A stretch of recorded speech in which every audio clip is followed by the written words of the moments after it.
Hey, Greg Merrick again, here with my GW Panther.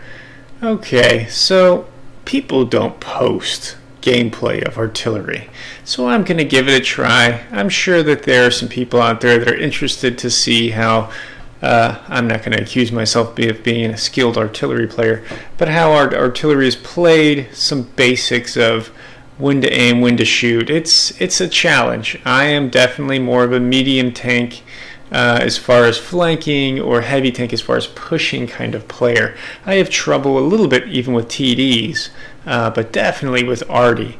The gameplay is fun. It's still fun. It's just different, really different, and it's very hard for you to not single-handedly, but to have a large influence on the success or failure of a match.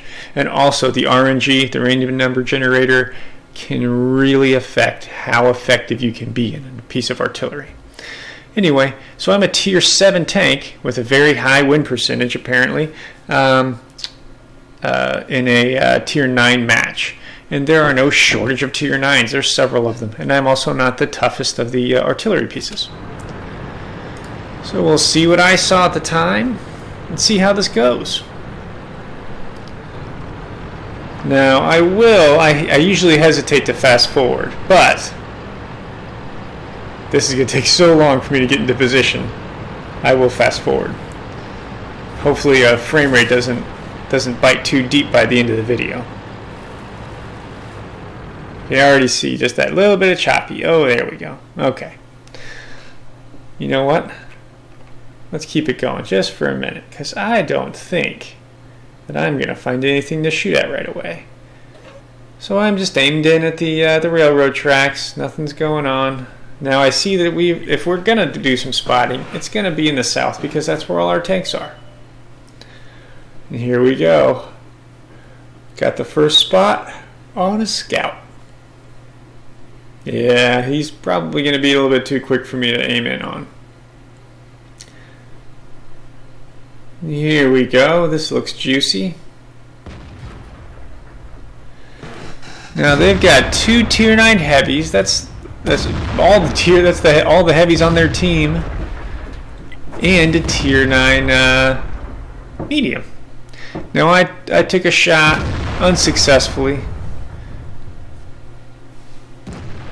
I'd really love to take out this M3, but this Leopard is also tier 9 and he's got paper thin armor. I'm thinking maybe, just maybe, I can put this Leopard mostly out of service here. And he's just sitting there. You do not just sit there in a thinly armored tank like that. I figured he'll move at any moment. So I hit him for nearly 1,300 damage. I'm sorry, 1,237.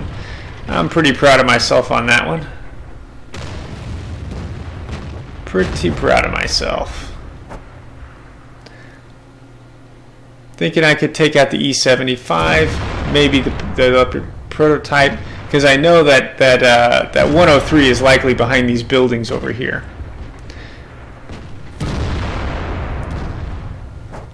Okay, E75 done. That's somebody who's going to be eating a lot less shots. The 103's only got 5 hit points left. You can't see my reload timer, but there's about 30 seconds for me to reload. Maybe 38. That's with a rammer and all that good stuff. I don't have brothers in arms with this tank. T-54, I'm sure I'm about to fire. Took out the T-54.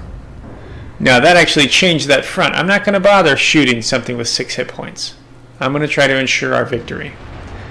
We're doing well, but this is by no means a one match.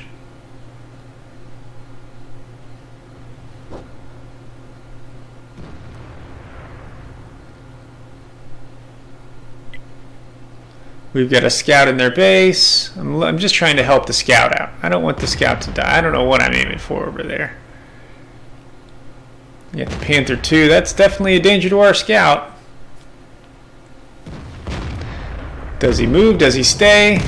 Oh! Now you know why that happened.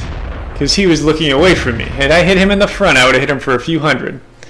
But I one-shot. I one-shot a tier 8 tank destroyer. And RNG smiled at me too. I actually struck him with that round. I actually struck him.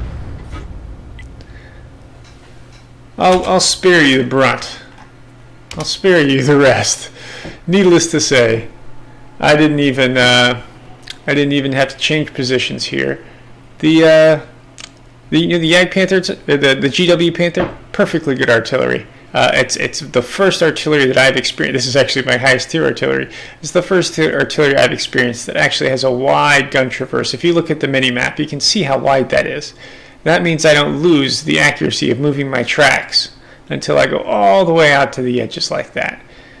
I have never played a turreted artillery, but I can imagine it must be nice also to be able to just accelerate away or to change positions without having to point in the position you're going to end up changing, because you always in your artillery you're going to turn slow. So I do like artillery gameplay. It might not be as entertaining to watch, but we'll see. Maybe there are some people out there looking for some good artillery replays. All right, well, thanks for watching. See you next time.